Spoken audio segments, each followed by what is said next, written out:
Hello दोस्तों। कहा जाता है failure is the first step toward success. Failure is the first step toward success. इसका हिंदी अनुवाद होता है, इसलिए असफलता से डरना मत, मजाक उड़ने से भी मत घबराओ, बस ध्यान दो अपने सुधार पर। बस ध्यान दो अपने सुधार पर। आइए इसी क्रम में हम स्टार्ट करते हैं अपने इस सेशन को।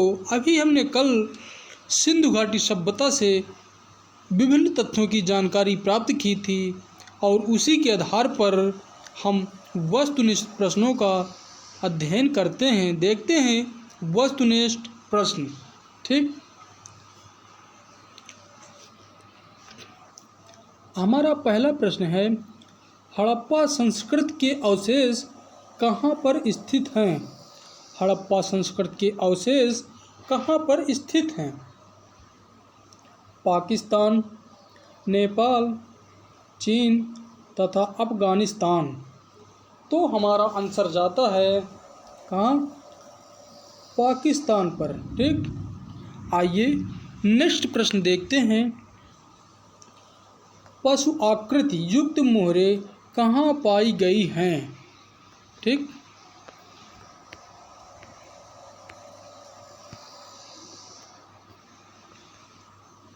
हड़प्पा में, मोहनजोदड़ो में, पंचमढ़ी या फिर बाघ में।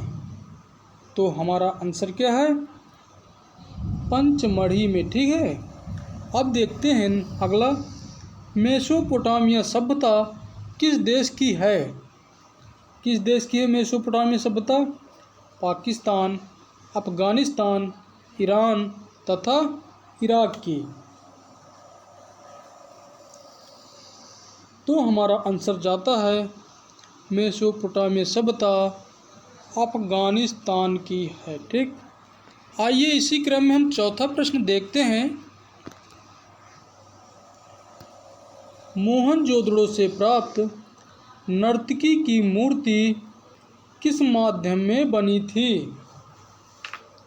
मोहनजोदड़ो से प्राप्त नर्तकी की मूर्ति किस माध्यम में बनी थी? किस माध्यम में बनी थी? पहला है पत्थर, लकड़ी, धातु या फिर टेराकोटा। किस माध्यम में बनी थी? तो हमारा आंसर जाता है धातु की। ठीक है, अब इसी क्रम में हम अगला देखते हैं, वो है 5वें नंबर का। ठीक, तांबे का हंस कहाँ से प्राप्त हुआ? हड़प्पा, लोथल, मोहनजोदड़ो या फिर कालीबंगा। तो तांबे का हंस कहाँ से प्राप्त हुआ? लोथल से। ठीक है, आइए छठवां प्रश्न देखते हैं हम। किस सभ्यता के अंतर्गत भूरे रंग की मिट्टी के बर्तन बनते थे? किस सभ्यता के अंतर्गत भूरे रंग की मिट्टी के बर्तन बनते थे? लोथल, झूंकर, झांगर या फिर कुएटा। तो हमारा आंसर क्या है? झांगर। ठीक, 7वें नंबर का प्रश्न देखिए। किस सभ्यता के अंतर्गत, क्या है प्रश्न? किस सभ्यता के अंतर्गत सर्वप्रथम मिट्टी के बर्तनों के चिन्ह प्राप्त हुए? ठीक, किस सभ्यता के अंतर्गत सर्वप्रथम मिट्टी के बर्तनों के चिन्ह प्राप्त हुए? कुएटा, झूंकर, झांगर या फिर झोब। तो हमारा आंसर क्या है? कुएटा। ठीक है, अब अगला प्रश्न देखते हैं हम। लोथल कहाँ स्थित है? भारत, पाकिस्तान, ईरान या फिर गुजरात? कहाँ स्थित है? भारत में। ठीक। अब हम नेक्स्ट प्रश्न का अध्ययन करते हैं। सिंधु सभ्यता की लिपि क्या थी? मूर्ति लिपि, चित्रलिपि, कला लिपि या फिर वास्तुलिपि? सिंधु सभ्यता की लिपि क्या थी? तो हमारा आंसर है चित्रलिपि। ठीक।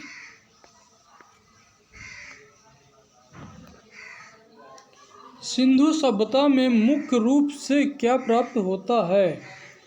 चित्रकला, वास्तुकला, मूर्तिकला या फिर सभी? तो सिंधु सभ्यता में मुख्य रूप से क्या प्राप्त होती है? वास्तुकला। ठीक है।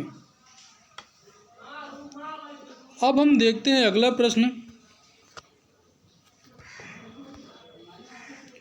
नटराज की मूर्ति कहाँ से प्राप्त हुई है? लोथल, हड़प्पा, मोहनजोदड़ो या फिर पीलीबंगा? ठीक। तो हमारा आंसर क्या है?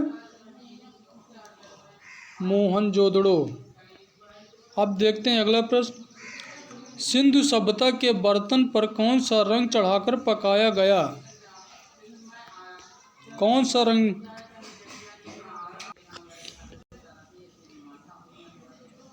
लाल, लाल, नीला, लाल, नीला, पीला या फिर काला? तो हमारा आंसर है क्या? लाल। ठीक है। आइए नेक्स्ट देखिए। लोथल का उत्खनन कब हुआ था? 1958, 1952, 1953 या फिर 1900 कितना 54? तो हमारा आंसर क्या है? 1900 कितना 54। ठीक है।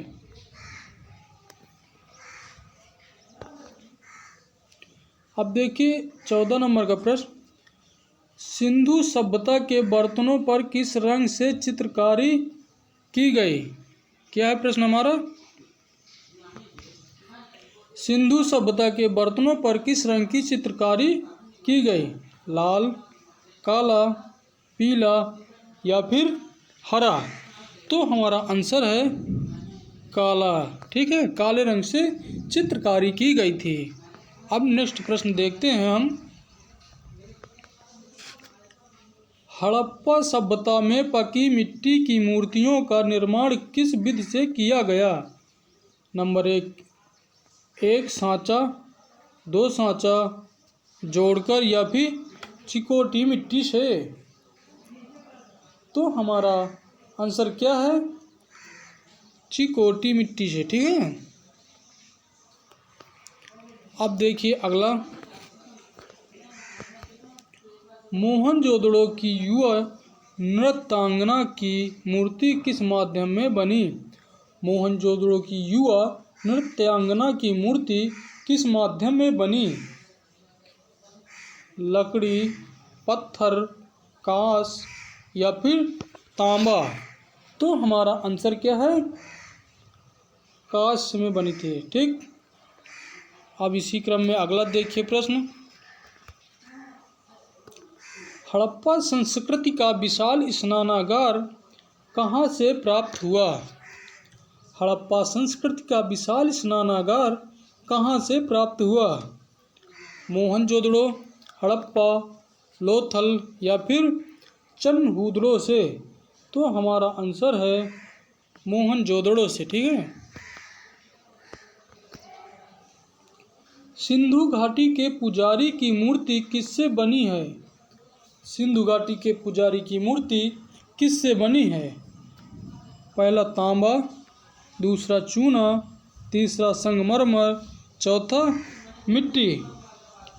तो हमारा आंसर है क्या? चूना, पत्थर। ठीक है।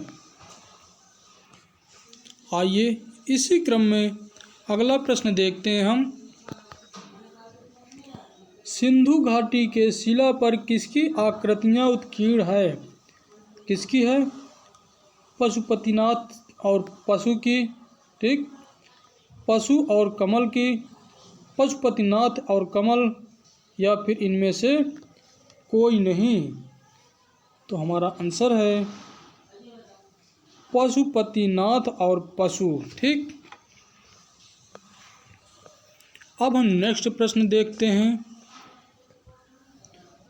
हड़प्पा से प्राप्त पुरुष नर्तक का धड़ किससे बनाया गया? क्या? हड़प्पा से प्राप्त पुरुष नर्तक का धड़ किससे बनाया गया? एक में टेराकोटा, दूसरा पत्थर, तीसरा चूना, चौथा तांबा। तो किससे बनाया गया था? टेराकोटा से, ठीक।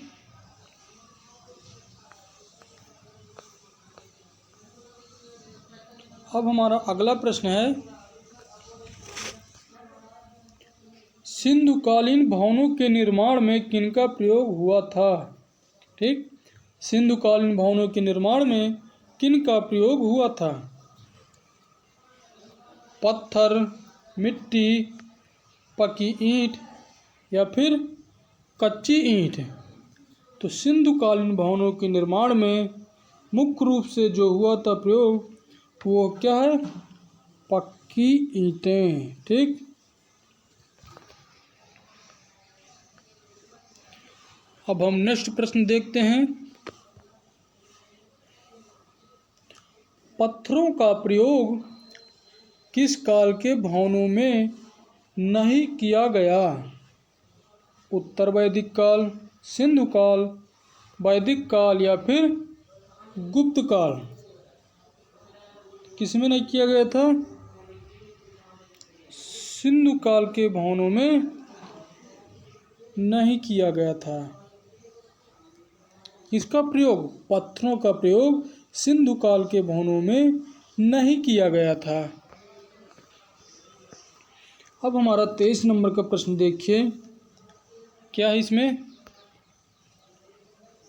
सर्वप्रथम 1875 ईस्वी में कौन हड़प्पा संस्कृति को प्रकाश में लाया? ठीक,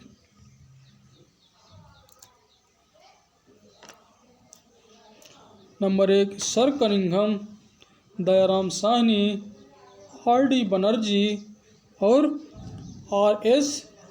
राव। कौन लाया था बताइए?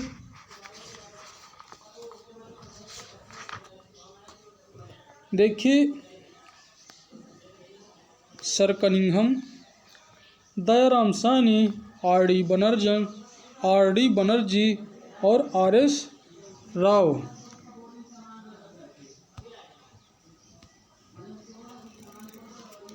देखिए, इसमें जो हमारे दयाराम साहनी जी हैं, इन्होंने 1921 में, कब? 1921 में, ठीक,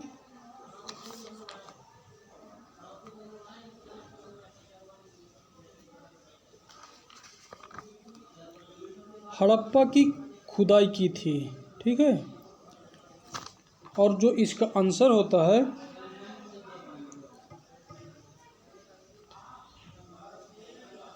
वो सर कनिंघम है, ठीक है।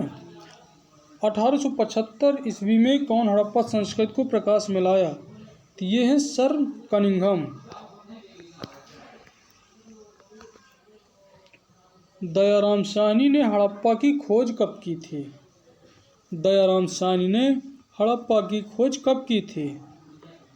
1920, 1921, 1922 या फिर 1923। तो हमारा आंसर है क्या? 1921। अब हम देखते हैं, सिंधु घाटी से प्राप्त मूर्तियों में बहुतायत संख्या में नारी की मूर्तियों में कौन सा भाव प्रकट था? ठीक, सिंधु घाटी से प्राप्त मूर्तियों में बहुतायत संख्या में नारी की मूर्तियों में कौन सा भाव प्रकट था?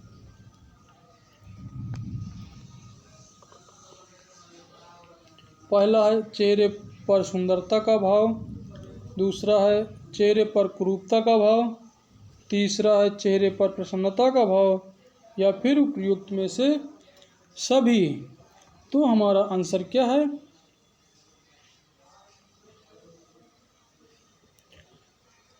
सिंधु घाटी से प्राप्त जो मूर्तियां थी उनमें उनके चेहरे पर कुरूपता का भाव प्रकट था। ठीक,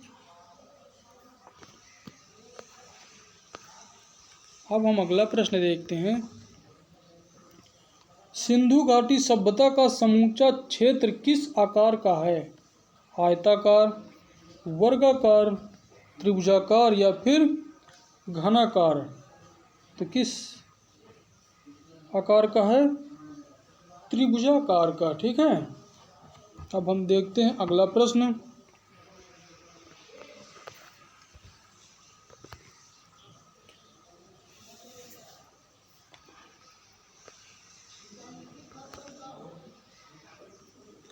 सिंधु सभ्यता की उत्पत्ति मेसोपोटामिया की सुमेरियन सभ्यता से हुई। यह कथन किसका है? Cunningham, John Marshall, RD. Banerjee या फिर इनमें से कोई नहीं? तो हमारा आंसर क्या है?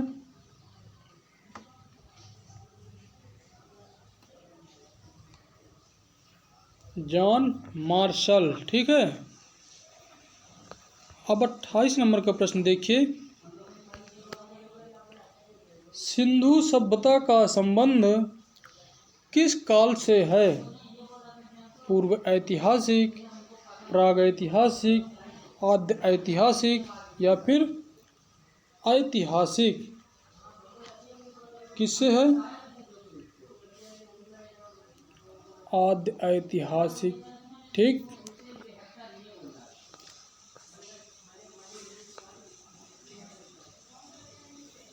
अब हम नेक्स्ट प्रश्न देखते हैं। सिंधु सभ्यता के समय की सबसे पहली खुदाई किस स्थान पर हुई थी? हड़प्पा, मोहनजोदड़ो, लोथल या फिर रोपड़? तो हमारा आंसर क्या है? हड़प्पा। ठीक है,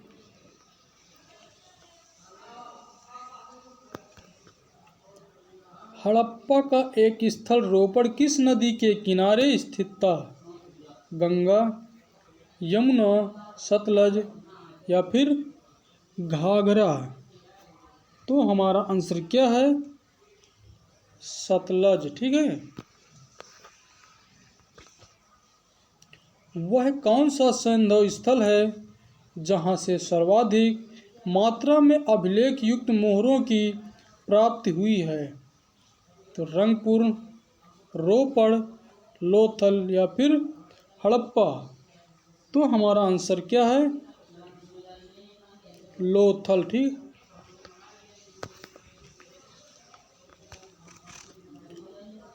त्रिमुखी भगवान शिव की आकृति कहाँ से प्राप्त हुई? हड़प्पा, मोहनजोदड़ो, लोथल या फिर आलमगीरपुर? आलमगीरपुर। ठीक, तो क्या है हमारा आंसर? मोहनजोदड़ो। अब हम नेक्स्ट देखते हैं। स्वतंत्रता प्राप्ति के बाद भारत में सर्वप्रथम किस हड़प्पाई स्थल की खुदाई हुई? रोपड़, कालीबंगा, पीलीबंगा या फिर इनमें से कोई नहीं? तो हमारा आंसर क्या है? रोपड़। ठीक है, क्या है? रोपड़। अब देखते हैं किस हड़प्पा स्थल से सोने के ढेर और चांदी की थाली प्राप्त हुई?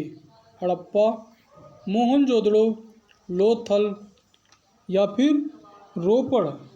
तो हमारा आंसर क्या है? मोहनजोदड़ो।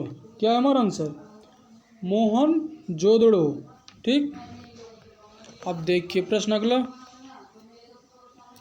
हड़प्पाई सभ्यता की पुरातात्विक खुदाई के आधार पर किस स्थान से घरों के अंदर कुएं के साक्ष्य प्राप्त हुए?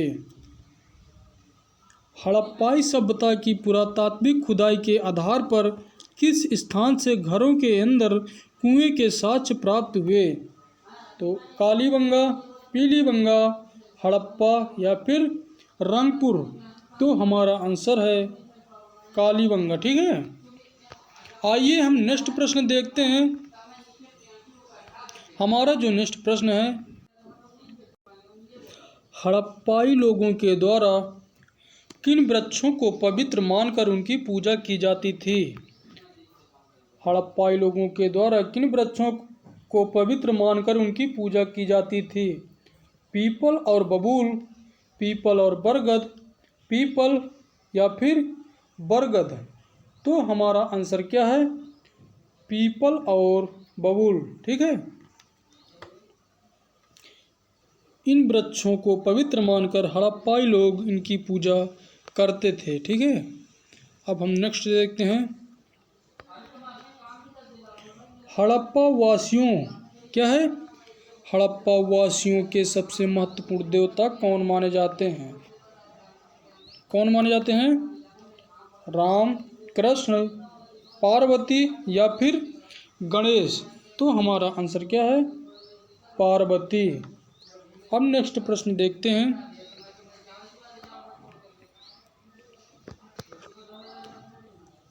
हड़प्पा संस्कृति की बहुसंख्यक मोहरें किस चीज़ से निर्मित हैं? हड़प्पा संस्कृति की बहुसंख्यक मोहरें किस चीज़ से निर्मित हैं? सोना, चांदी, तांबा या फिर सिलखड़ी। तो हमारा आंसर क्या है? आइए देखते हैं, वो है सिलखड़ी। अब हम नेक्स्ट प्रश्न देखते हैं। हड़प्पा कालीन मोहरों पर सर्वाधिक किस पशु को चित्रित किया गया? एक श्रृंगी बैल, गाय, शेर या फिर हाथी। तो हमारा आंसर क्या है? एक श्रृंगी बैल। ठीक है, अब हम नेक्स्ट प्रश्न देखते हैं। हड़प्पा से प्राप्त मोहरों पर सर्वाधिक किस आकृति की मोहरें प्राप्त हुई हैं? एक आयताकार, वर्गाकार, गोलाकार या फिर त्रिभुजाकार। तो हमारा आंसर क्या है? वर्गाकार। क्या हमारा आंसर? वर्गाकार। ठीक है, अब हम देखते हैं अगला प्रश्न। मोहनजोदड़ो की पशुपति मुद्रा पर कौन सा पशु समूह अंकित है? व्याघ्र, हाथी, गैंडा, भैंसा। दूसरा है व्याघ्र, हाथी, घोड़ा, गैंडा। तीसरा है व्याघ्र, हाथी, घोड़ा और गधा या फिर इनमें से कोई नहीं। तो क्या है? हमारा आंसर है व्याघ्र, हाथी, गैंडा और भैंसा। ठीक है, आइए अगला प्रश्न देखते हैं हम। हड़प्पा कालीन मृंड मूर्तियों का निर्माण किस प्रकार की मिट्टी से किया गया? पकी मिट्टी, कच्ची मिट्टी, लकड़ी या फिर पत्थर की। ठीक, तो किस प्रकार की मिट्टी से किया गया था? तो हमारा आंसर है पकी मिट्टी से। ठीक है, अब हम नेक्स्ट प्रश्न देखते हैं। हड़प्पा संस्कृति के नगरों में मकानों का आकार किस प्रकार का पाया गया? आयताकार, वर्गाकार, त्रिभुजाकार या फिर उपयुक्त में से सभी। तो हमारा आंसर क्या है? आयताकार। ठीक है, अब हम देखते हैं अगला प्रश्न। हड़प्पा काल की ईंटें किस मिट्टी से बनी होती थी? दोमट मिट्टी से, बलुई मिट्टी से, जलोढ़ मिट्टी से या फिर इनमें से कोई नहीं। तो हमारा आंसर क्या है? जलोढ़ मिट्टी। ठीक, अब हम इसी क्रम में बढ़ते हुए अगला प्रश्न देखते हैं। हड़प्पा काल में दीवारों और फर्शों के कोने बनाने के लिए किस आकार की ईंटों का प्रयोग किया जाता था? तो हमारा आंसर क्या है? एल। ठीक है, आइए अगला प्रश्न देखते हैं।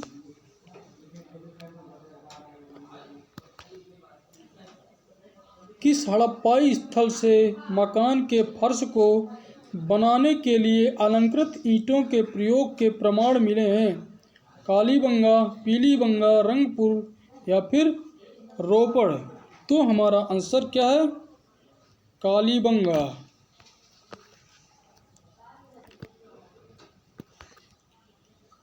अब देखते हैं, भारत में चांदी का प्रयोग सर्वप्रथम किस काल में माना जाता है? वैदिक काल, सिंधु काल, गुप्त काल या फिर कुषाण काल? भारत में चांदी का प्रयोग सर्वप्रथम किस काल में माना जाता है?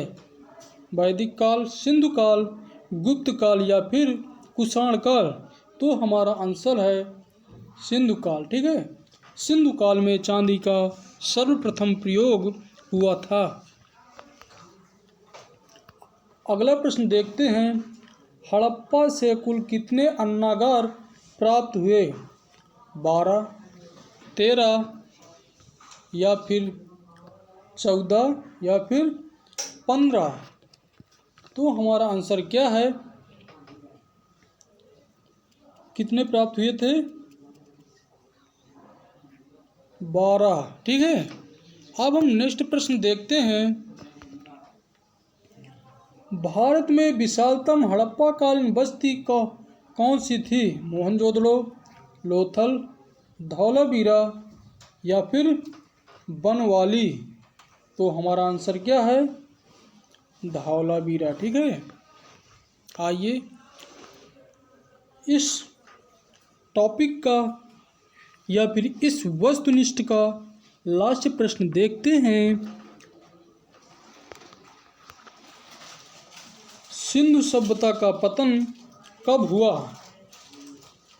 मेरे प्रिय मित्रों, इसका आंसर आप लोगों को बताना है कमेंट में। ठीक, 1800 ईस्वी ईसा पूर्व, 1800 ईसा पूर्व या फिर 1900 ईसा पूर्व या 1800 ईस्वी में या फिर 1750 ईस्वी में?